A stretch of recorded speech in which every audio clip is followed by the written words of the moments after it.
छांगुर बाबा की हवेली पर बनेगा गरीबों का घर, 40 कमरों में बनेंगे कई दर्जन फ्लैट। क्या योगी करेंगे फिर से भूमि पूजन?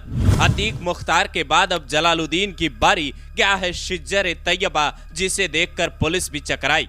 छांगुर बाबा का आलीशान किला ढह गया, 8 बुलडोजर ने उसके 40 कमरे तोड़ डाले, लेकिन अभी कार्रवाई पूरी नहीं हुई है, बल्कि अभी तो असली कार्रवाई बाकी है। उसके घर से एक ऐसी किताब मिली है जिसने सबको हिलाकर रख दिया है। पहले उस किताब का किस्सा सुन लीजिए, उसके बाद बताते हैं कि छांगुर के अवैध कब्जे वाली जमीन पर क्या गरीबों के लिए घर बनने जा रहा है। छांगुर की लिखी किताब में क्या बुलडोजर कार्रवाई के दौरान पुलिस टीम को शिज्जर तैयबा नाम की किताब मिलती है। कहा यह जा रहा है कि किताब छांगुर ने ही लिखी थी और खुद ही छपवाकर उसे बांटता भी था। इसके जरिए वो लड़कियों का ब्रेन वॉश करता। ये सुनियोजित साजिश का एक हिस्सा था। अब इस किताब को डिकोड करने में भी यूपी एटीएस की टीम लगी हुई है। फिलहाल छांगुर बाबा भले ही जेल में चला गया हो, लेकिन उसका राइट हैंड मोहम्मद अहमद खान अभी भी एटीएस की पकड़ से दूर है। पैसे का पूरा मामला अहमद खान ही संभालता था। यहाँ तक कि छांगुर जब 70 दिनों तक लखनऊ के एक होटल में अपनी कथित प्रेमिका नीतू उर्फ नसरीन के साथ रहा,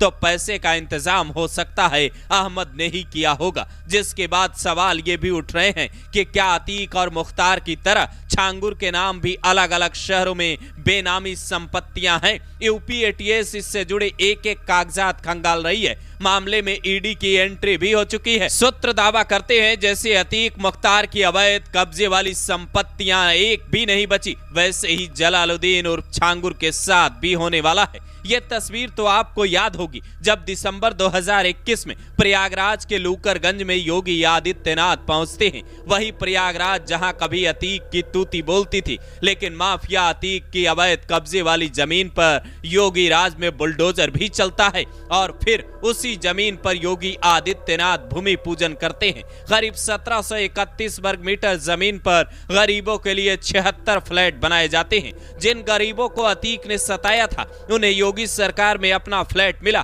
तो उनकी आंखों से खुशी के आंसू छलक पड़े। आज जलालुद्दीन की कहानी भी कुछ ऐसी लगती है। वो माफिया तो नहीं है, लेकिन उसकी गतिविधियां देश विरोधी हैं। उसने जबरन सरकारी जमीन पर कब्जा किया था, जहां अब बुलडोजर चला है। कुल 70 में से 40 कमरे इसके अवैध घोषित हुए।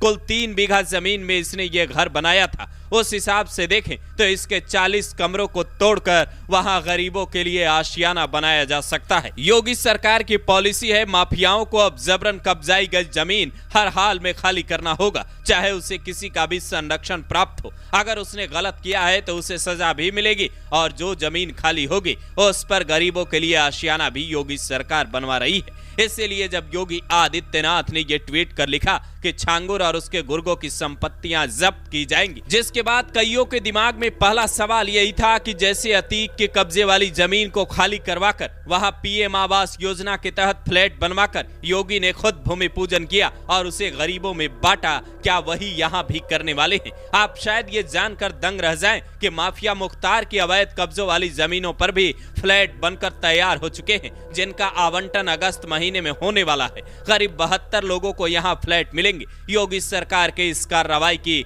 हर तरफ तारीफ हो रही है, लेकिन साथ में एक सवाल भी खड़ा हो रहा है। जब जलालुद्दीन उर्फ छांगुर इतने वक्त से ऐसी हरकतें कर रहा था, तो पुलिस को पहले इसकी भनक क्यों नहीं लगी? क्या सिस्टम का भी कोई व्यक्ति इससे मिला हुआ था और इसकी काली करतूतों में इसका साथ दे रहा था? अगर कोई है तो फिर उसका पर्दाफाश कब होगा?